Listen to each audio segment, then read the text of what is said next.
नमस्कार, राधे राधे, जय श्री कृष्णा। अंजू के नुस्खों में आपका स्वागत है। आज आपको इस वीडियो में मैं कार्तिक महात्म का 9वां और 10वां अध्याय श्रवण करवाऊंगी, जिसमें हमने पिछले 8वें अध्याय में सुना था कि जो कार्तिक महीने में व्रत करते हैं उनको किस प्रकार से क्या क्या पूजा करनी चाहिए और किस तिथि को क्या करना चाहिए। तो 9वां अध्याय। इससे पहले आपने मेरे चैनल को सब्सक्राइब नहीं किया है तो सब्सक्राइब कर लें, वीडियो को लाइक और शेयर ज़रूर करें। ओम नमो नारायणा, ओम नमो नारायणा, हरि ओम नमो नारायणा। राजा पृथु बोले, हे श्रेष्ठ मुनि नारद जी, आपने कार्तिक मास के व्रत में जो तुलसी जी की जड़ में भगवान विष्णु का निवास बताकर उस स्थान की मिट्टी का पूजन बताया है, अतः मैं श्री तुलसी जी के महात्म्य को सुनना चाहता हूँ। तुलसी जी कहाँ और कैसे उत्पन्न हुई, यह बताने की कृपा करें। नारद जी ने कहा, राजन, आप सावधान होकर तुलसी जी की महत्ता तथा उनके जन्म का प्राचीन इतिहास सुनिए। एक समय जब देवगुरु बृहस्पति और देवराज इंद्र कैलाश पर्वत पर शंकर जी का दर्शन करने गए तो भगवान शंकर ने अपने भगत की परीक्षा ली और उन जटाधारी दिगंबर ने उनके मार्ग में अवरोध डाला। यद्यपि है वह तेजस्वी, शांत, लंबी भुजा और चौड़ी छाती वाले गौरवर्ण अपने विशाल नेत्रों से युक्त तथा सिर पर जटाधारे वैसे ही बैठे थे, तथापि उन भगवान शंकर को न पहचान कर इंद्र ने उनका नाम धाम आदि परिचय पूछा और कहा, शंकर जी अपने स्थान पर हैं या कहीं गए हैं। इस पर तपस्वी ने कुछ ना कहा, परंतु त्रिलोकीनाथ के ऐश्वर्य से गर्वित होकर इंद्र कब चुप रहते। उन्होंने क्रोध कर तपस्वी से घुड़क कर कहा, अरे मैं पूछता हूँ तू उत्तर क्यों नहीं देता। मैं अभी तुझे वज्र मारता हूँ, फिर देखता हूँ तुझ दुर्मति की रक्षा कौन करता है। ऐसा क्रुद्ध हो इंद्र ने ज्यों ही उस दिगंबर को मारने के लिए हाथ में वज्र लिया, त्यों ही भगवान शंकर ने वज्र सहित इंद्र का हाथ स्तंभित कर दिया और विकराल नेत्र कर भगवान शंकर ने उसे देखा।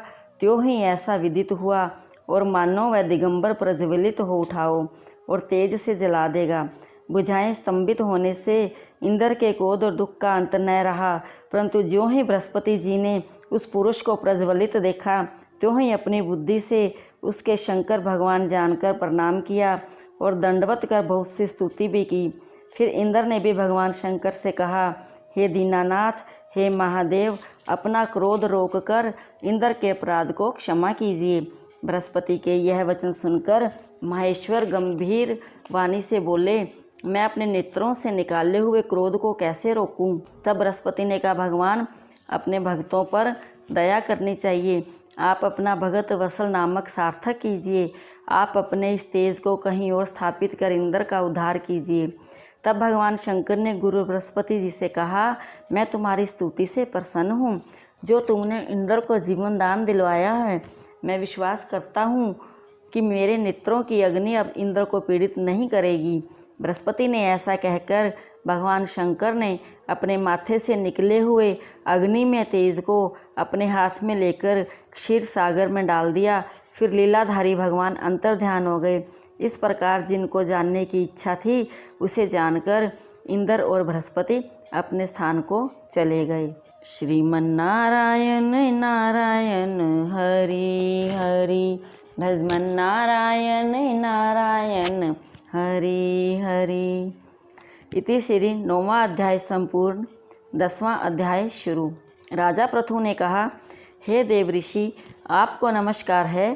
कृपा कर आप यह कहिए कि जिस समय भगवान शंकर ने अपने माथे का वह तेज क्षीर सागर में डाल दिया तो उस समय क्या हुआ।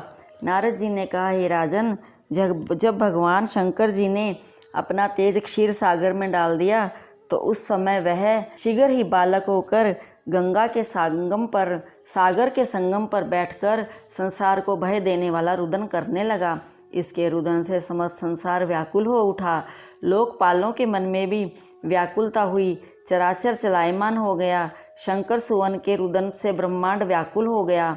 समस्त देवता और ऋषि मुनि व्याकुल होकर लोक पितामह श्री ब्रह्मा जी की शरण में गए। सब ने मिलकर श्री ब्रह्मा जी को प्रणाम किया और स्तुति की। फिर कहा कि हे पितामह, यह तो बड़ा भयंकर समय उपस्थित हुआ है। हे महायोगिन, इसका नाश कीजिए।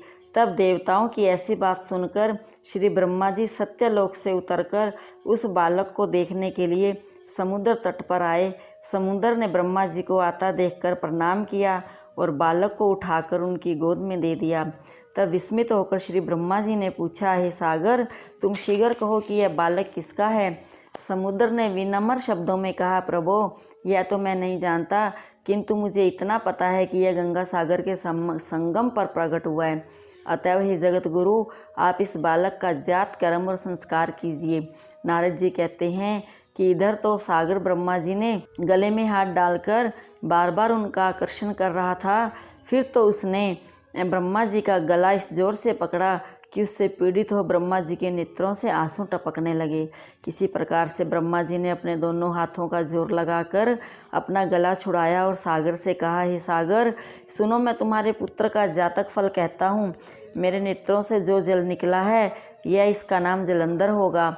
यह उत्पन्न होने के साथ ही तरुण हो गया है। इससे यह सब शास्त्रों का पारगामी, पराक्रमी, महावीर, जवान, महायोद्धा होगा। और यह बालक सभी दैत्यों का अधिपति और भगवान विष्णु को जीतने वाला होगा तथा यह कहीं भी नहीं हारेगा। एक भगवान शंकर को छोड़कर जहाँ से उत्पन्न हुआ है, यह वहीं जाएगा।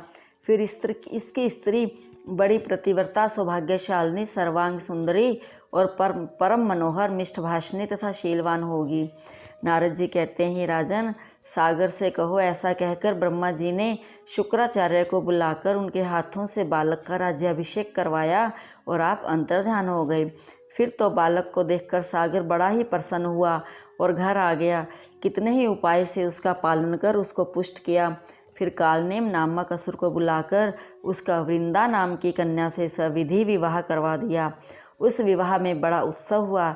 श्री शुक्राचार्य के प्रभाव से स्त्री सहित जलंधर दैत्यों पर राज्य करने लगा।